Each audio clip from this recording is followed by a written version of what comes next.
Assalamualaikum warahmatullahi wabarakatuh. Apa kabar semuanya?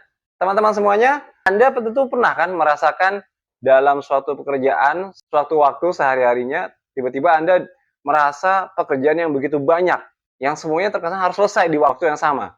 Nah, bagaimana tuh Anda menyelesaikannya? Pada video kali ini, saya akan mencoba berbagi tips cara menyelesaikan pekerjaan berdasarkan dua kriteria penting dan mendesak.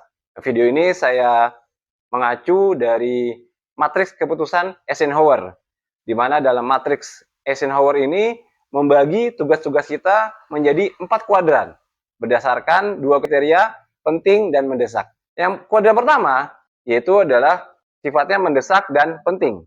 Pada kuadran pertama ini berisi tugas-tugas yang mendesak dan penting. Ini adalah tugas yang harus segera kita selesaikan karena memiliki dampak yang besar. Contohnya deadline suatu kegiatan atau krisis yang harus ditangani. Jadi di kuadran pertama inilah tempat kita fokus karena sifatnya pekerjaannya adalah mendesak dan sangat penting, harus segera diselesaikan. Lalu di kuadran kedua, ini adalah pekerjaan yang tidak mendesak tapi penting. Ini adalah tugas yang sifatnya membantu kita untuk mencapai tujuan jangka panjang dalam pengembangan diri kita. Contoh, bagaimana kita mengembangkan keterampilan diri kita, bagaimana kita meningkatkan kompetensi dalam diri kita. Ini adalah masuk dalam kuadran kedua yang sifatnya tidak mendesak, tapi penting untuk jangka panjang kita.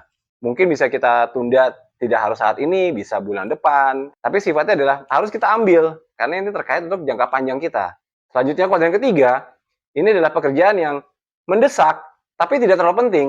Nah, ini adalah biasanya berisi gangguan-gangguan nih, yang seringkali malah membuang waktu kita, menyita waktu kita, wasting time. Misalkan mungkin terima telepon yang nggak penting, baca email-email yang ya sifatnya intermezzo gitu ya. Ya ini bisa sesekali ya sebagai refreshing kita, tapi jangan terlalu akhirnya kita malah terbuai di area kuadran ketiga ini.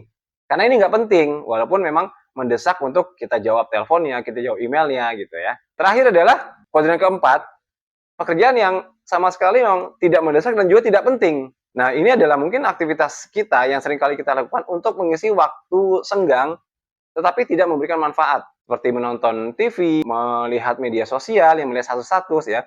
Ya ini hampir sama seperti di kuadran 3 tadi, sifatnya hanya sebagai hiburan untuk meredakan tekanan kita, meredakan stres kita. Boleh kita lakukan sesekali ya, tapi jangan terlalu fokus di sini. Karena sekali lagi di kuadran 4 ini adalah, ini sifatnya tidak mendesak dan juga tidak penting sama sekali. Nah, di luar dari 4 kuadran ini, mari kita sama-sama membuat manajemen waktu yang baik untuk aktivitas kita. Semoga bermanfaat. Barakallahu fiik.